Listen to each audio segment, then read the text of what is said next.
Hello, my name is None of Your Business and welcome to Board, Deck and Dice. Today we're going to be doing a top 5 and we'll be looking at the top 5 games that left their mark on me. Now I'm going to be doing this as any kind of mark, including being thrown on my face, so I may not have played them a lot, but I will talk about why they left their mark if it's not through playing.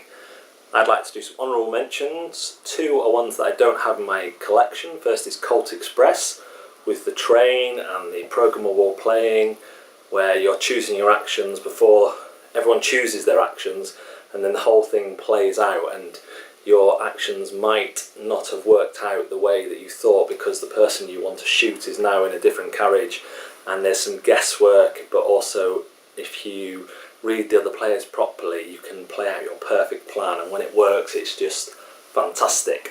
And the other one is Takenoko, which just from the components to the way it plays, the theme, the panda and the gardener and the bamboo, just a great game. Plus I won it last time I played it, so eat that, Pete White. Next are honourable mentions that are in my collection. The first is one I've reviewed, Xenon Profiteer, and really what sticks in my mind about this one is what I did differently with deck building and the graphic design on that central console where everything kind of plugs into it with the graphic design. I just think it's a fantastic deck builder, one of my favourites. The next one is WWE Superstar Showdown, and the reason it made an impression is because it is surprisingly good. It plays well. It plays like a wrestling match. The match swings back and forth. It was a surprisingly good game. I like the way that your deck of cards is your health, and as that diminishes, you have less options as well as less health. And the final honourable mention, it's like a top 10 really, isn't it? I should have just done top 10, is of course the mighty Flick 'em Up. Everything again, from components to flicking it to the fact that my son can play it and does and beats me. Fantastic dexterity game, love it. So 5. Number 5 is a 2-player game called Starfighter. Now Starfighter is a game where you both have a big cruiser ship represented by boards. You could say it's quite abstract in some ways, but what's really clever and what really left its mark about Starfighter is the cards. I'll attempt to show you because I'm so well prepared as per usual. So each player will have one of these boards. Boom. And you'll notice that the way you place the cards overlap. That is because the cards have 2 halves, boom boom, and when you play a card on top it covers that up, but when the card becomes revealed through attacking or through moving your ships, that ability will play every time it's revealed. It leads to some deep strategic fights against your friends, and it is just a great 2-player game. Word of warning, not the easiest to learn, but worth it because of the strategy and 2-player options you have within it. Number 5, Starfighter. 4. Number 4 is Sheriff of Nottingham. Just a great game. Just the idea of trying to blag your mates, trying to blag them into thinking you're lying when actually you're telling the truth, so you actually get more money from them.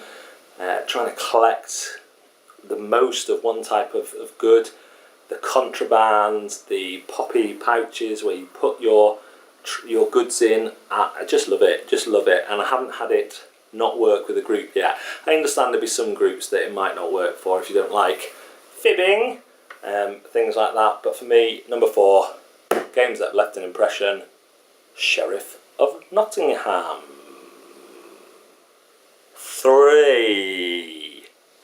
My number 3 is this little box here, Stellar Conflict. The reason this left an impression is because of the real-time nature of the play, and because to measure out your shots you use elastic bands.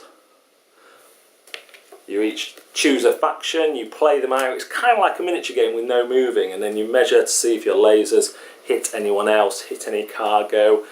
It just plays really well and really quick, and the pressure of having to get your ships out on time and then the measuring just stays with me as a great experience, and has certainly left its mark on me. That is number 3, Stellar Conflict.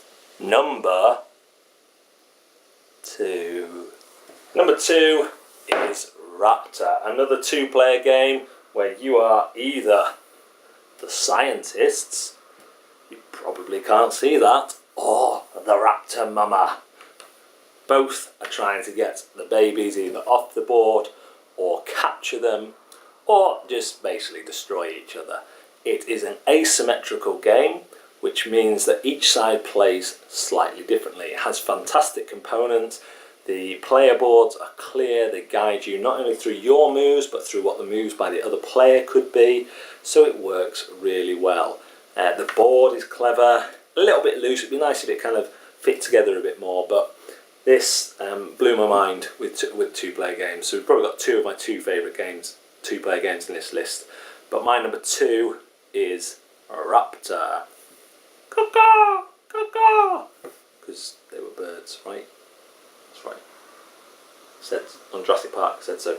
So, number 2. Number 1. What is my number 1 game that has left a mark on me? Well, it is KUMO Hogosha. This is an abstract game about sumo wrestlers, although hopefully they'll be adding some more different clans in expansions. Let's have a look why it left a mark on me.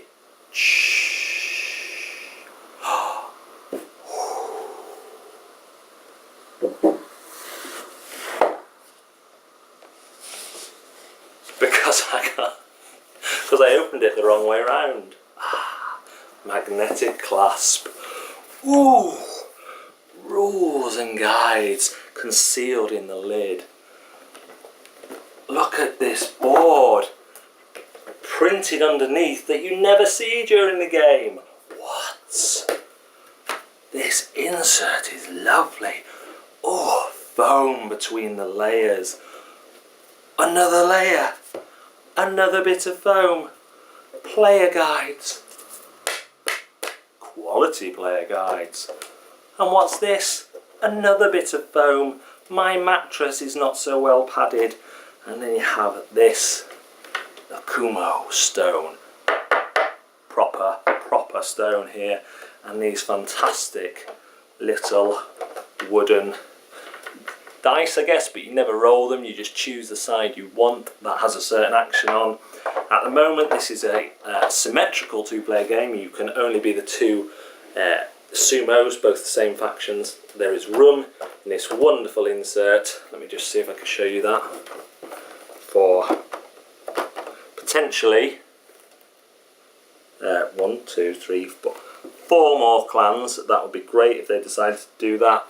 This game is just, aside from the production, you know, I opened it up amazed, played it, it plays really well. It's not my favourite game, but it is a decent, solid, abstract game. But the reason it left its mark, and it leaves its mark on everyone who plays it, is just this production value.